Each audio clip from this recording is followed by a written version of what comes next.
Please watch the video until the end. Chapter 1: The Night the Lights Lingered. The narrator was a man who kept a careful ledger of small, luminous moments, those seconds when a voice or a chord made the rest of the world tilt gently on its axis. He had followed performers for years, from dusk to dawn rehearsals to triumphal nights and quiet mornings. On a rainy autumn evening in a city that never truly slept, he saw them both for the first time. Evan Moreau had the kind of reputation that made room for contradictions, a golden-voiced singer who had lived too many solitary hours, a star whose name still earned applause but whose eyes betrayed exhaustion. He played in bars, in theaters, on stages big and small. Fame had tempered him into a kind of weathered grace, his hands were calloused in places that mattered. Lila Hart arrived at a midnight open mic because she had nowhere else to try. She carried an old guitar with a crack near the bridge and a pocket of songs that sounded as though they had been stitched from late-night truths and soft, stubborn hope. She sang, and the room folded toward her. Her voice was not yet honed into fame, it was raw as a wound and bright as a promise. The narrator watched Evan among the crowd, slightly apart, drawn by the shape of her melody. When their eyes finally met after her set, the air between them rearranged. Evan, who had watched the industry ingest and discard beautiful things, recognized in Lila something undimmed. He approached with the measured humility of someone who had learned how quickly praise could vanish. Chapter 2: Lessons in the Backroom. He offered to take her on the road, initially as a favor, a chance to see how she performed under lights that moved and crowds that remembered names. The narrator, who knew the calculus of second acts, understood the risk. But Evan saw music the way some people see constellations, a map of wounds and wonders. Lila accepted. She wanted, above all, to be heard. On the bus, between cities and motel rooms, they talked in the kind of sentences that become confessions. Evan taught Lila how to bend a lyric until it meant more than it said. He showed her the small economies of a life spent making sound, how to warm a voice with tea, how to read a room, how to close a song so the silence felt like an answer. Lila gave him something else, a way to laugh in the middle of a song, a cadence that slipped through his guarded lines and reminded him of why he had once begun. Their partnership deepened into an intimacy that had nothing to do with publicity. They wrote late into the night, their hands met on the same page of a notebook and found a groove. The narrator listened to the way Evan's voice softened when he spoke her name and noted how Lila learned the hush that preceded a great song, the patience to let the world arrive. Chapter 3: The Burn of Brightness. As she grew into the spotlight, Lila's songs pulled at larger audiences. Her face began appearing on magazine covers, her songs became the soundtrack of other people's nights. The narrator noted the paradox. The same light that softened her edges also sharpened the cracks in Evan's world. Success is a mirror with no mercy. Evan tried to be content in Lila's glow, but the industry is an ecosystem of measurement, and it whispered comparisons. Where once he had been the rising tide, he felt himself receding.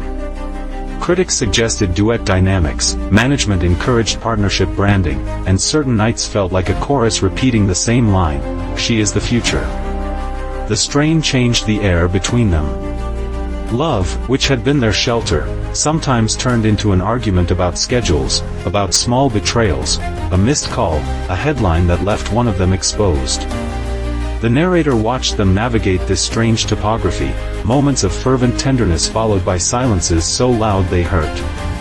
Yet even in the hardest hours, there were songs that held them together, melodies that reminded each of them of the first night in the bar. Chapter 4: The Road That Knows Too Much. On long drives between cities, Evan's hands on the steering wheel would sometimes tremble, not from the cold but from the tremors of memory, a past tour where a friendship turned to ash, a failed record that had cost him more than money, an old promise he couldn't keep. Lila felt these tremors and tried to love him through them. Sometimes she succeeded, sometimes she could not. One night, after a show that was otherwise triumphal, Evan missed a cue to join Lila on stage. He stood backstage while her voice filled the room, and a darkness gathered in the wings. Later, alone in a dressing room, he confronted the choices that had followed him for years, those compromises and minor catastrophes that become a ledger you cannot erase. The narrator, having watched many artists, recognized the pattern, a man whose demons and regrets preyed on his generosity. He had also seen how love could be a mirror and a blade both. Evan wanted to step back, to let Lila ascend without him tethering her. Lila did not want to be set free in that way. She wanted a partner who would stand beside her in the clearing, not fade into the trees. Chapter 5, Silence That Speaks. Their love tightened into something both fragile and fierce. There were concerts where they performed together and the city seemed to hold its breath. There were nights where Evan's apologies were songs and Lila's forgiveness was a refrain. The narrator wrote about these contradictions as though composing a score: tension, resolution, dissonance, final chord. But life outside the amphitheater kept insisting on its terms. A misread text, a broken promise, a doctor's appointment left unattended, little things stacked until they became a wall. Evan understood his role in building that wall and tried, with everything he had left, to dismantle it. He sought help, he tried to call friends he had pushed away, he laid down a new set of rules for himself. Lila saw the effort, and for a time, they rebuilt. In quiet moments they would sit on the roof of a rented house and listen to a city that hummed its own slow songs. They dreamed of writing a record together, of mornings with coffee and lyric sheets. The narrator believed them there, under the stars, honest and raw, as if the world could still be altered by two people who had learned to keep each other. Chapter 6, After the Final Note. Not all stories resolve in public applause. The narrator, who had learned to accept nuance, tells the ending without theatrics. There were days of joy and days of retreat. Lila's star continued to rise with an intensity that required decisions. Evan's path forked into a quieter trail, one that forced him to confront his limits. In the end, they made a choice not of dramatic separation but of survival.